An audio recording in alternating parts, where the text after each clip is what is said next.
I've always been interested in birds since I was a young teenager. My friends were all birders, and we used to hitchhike out of Edmonton all in 30 miles in any direction, have a bonfire and cook a can of beans and have a great day. I had never really seen a bluebird in this area, but I was traveling to Wainwright this one weekend, and I saw this beautiful blue male bluebird, and I was smitten. I just thought that was the most beautiful bird I'd ever seen. Bluebirds are fairly quiet, and in other words, all you hear from a bluebird is sort of like, I'm not getting my whistle going, but it's, they need grazed pasture land. The bluebirds get most of what they eat right on the ground. And they eat caterpillars, grasshoppers, so they're very beneficial to the agricultural sector. There was a program at the John Janzen Nature Centre in Edmonton, and they had received a grant from the government to build bluebird boxes. And Cam Finley was the director of the Nature Centre. He said, well, if you promise me that you'll look after these boxes, I'll give you as many as you want.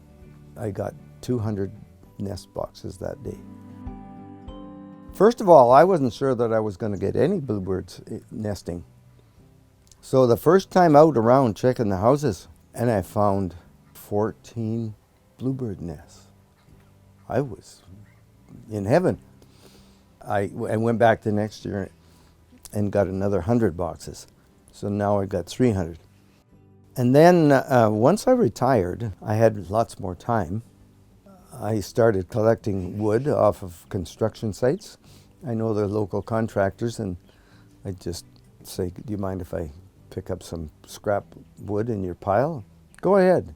I got enough scrap lumber off of there to make 350 birdhouses. Then I took a big jump in 2006. It went from 825 to 10 or 1,009. That might have been when I was given some more boxes to look after. And I thought I was kind of asking for about maybe 60 or 70 houses.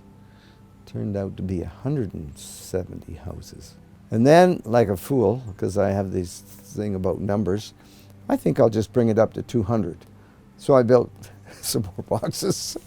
I think that's when it jumped. It went from 1,009 to 1,200.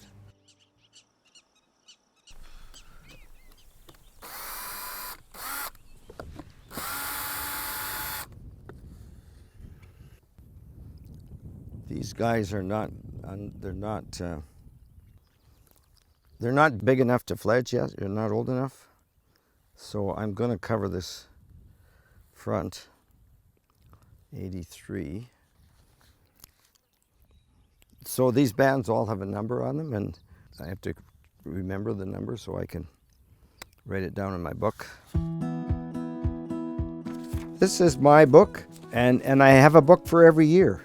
There's about 1,050 to 1,100.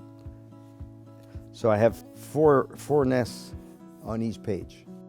The location, the date, what was in it, the date of the banding.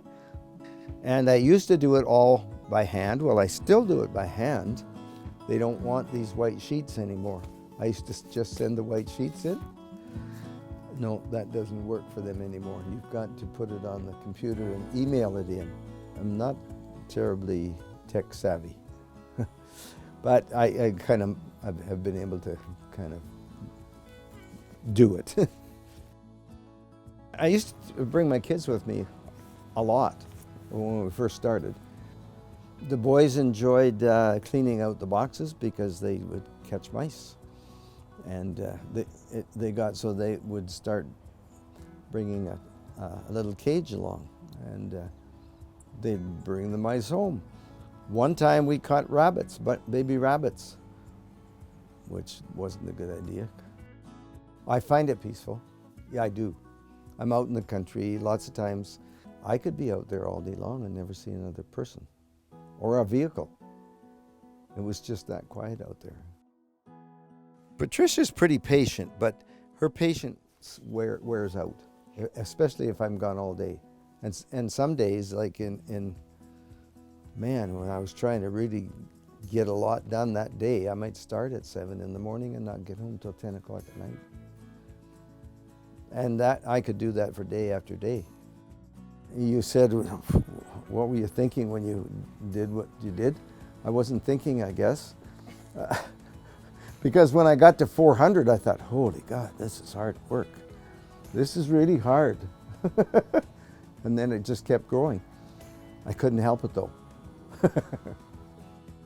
I'm 79 now, and so I don't know where you shut off.